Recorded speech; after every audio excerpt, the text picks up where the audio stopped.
አባት ሂሳብ አምጣልኝ። ሂሳብ ተከፍሏል። ማን የከፈለው? እሱ ነው። አንተ ማን ከፈልልኝ አለ? እንዴት ነሽ?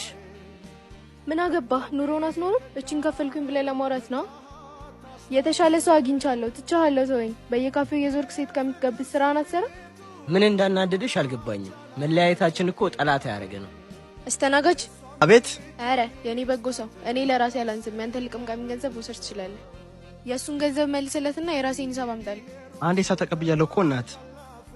አይመለከተኝም። አንተ ማትቀበለኝ ከሆነ ማናጀሩን ጥራልኝ። እሱ ነው።